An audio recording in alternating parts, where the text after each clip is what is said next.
Recently গিয়েছিলাম pizza and বার্গে। তাদের new কিছু ইফতারি প্লেটের লঞ্চ হয়েছে, তো সেটা ট্রাই করার জন্য তাদের ওখানে গিয়েছিলাম এবং আমি তাদের থেকে নিয়েছিলাম মঙ্গোলিয়ান বিফ যে প্লেটারটা হয়ে থাকে, মঙ্গোলিয়ান বিফ কারি যে প্লেটারটা, সেটা নিয়েছিলাম। তো এখানে দেখতে পাচ্ছেন, এখানে এই প্লেটারের সাথে ছিল রাইসের সেট মেনু সহ ছিল, ছোলাটা ছিল, একটু দেখাই আপনাদের। এখানে 1 কাপ ছোলা ছিল এবং 1 কাপ ছিল হচ্ছে যে এখানে ফিরনিটা, সাথে ছিল হচ্ছে ফ্রুটস ছিল, ফ্রুটের ভিতরে ছিল ডাটস ছিল, অ্যাপেল ছিল এবং মালটাটা ছিল। এখানে মঙ্গোলিয়ান যে কারিটা সেটা, তো প্রথমে খেজুর দিয়ে শুরু করবো, দেন ইফতারি আইটেমের ভিতরে এই ছোলাটা দিয়েছিল। এই ছোলাটা দিয়ে একটু ট্রাই করে আপনাদের দেখাবো। এখানে দেখতে পাচ্ছেন কোয়ান্টিটি বেশ মোটামুটি ভালোই ছিল এবং এটা যদি টেস্টের কথা বলি, আমার কাছে অনেকটাই ভুনা ভুনা টাইপ লাগছে, যেটা খাইতে বেশ মজা লাগছে।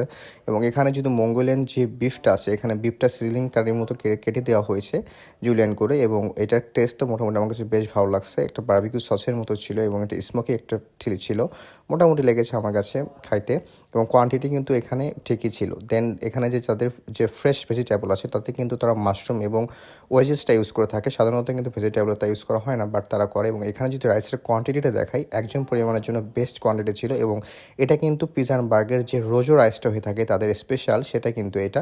তো এটা কোয়ান্টিটি হিসেবে একজন মানুষের জন্য ঠিক ছিল। এবং এখানে তো ড্রিঙ্কসটা ছিল, এই ড্রিঙ্কসটা ছিল পুদিনা, মানে লেমন অ্যান্ড মিন্টের যে জুসটা হয়ে থাকে। এবং সাথে দেখতে পাচ্ছেন এই ফিরনিটা মোটামুটি লেগেছে। এখানে গোলাপ জলের যে স্মেলটা বেশি পাওয়া যাচ্ছিল এবং এটা বেশি পাতলা হয়েছিল, আর একটু ঠিক হলে খাইতে ভালো লাগতো। টোটাল প্লেটের দাম ছিল কিন্তু 449 টাকা। 449 টাকা হিসেবে আমার কাছে মোটামুটি অর্থিতই মনে হচ্ছে, যেহেতু বিফ আইটেম ছিল এখানে। তো আজকের ভিডিও এই পর্যন্তই। This is Sijan. আসসালামু আলাইকুম।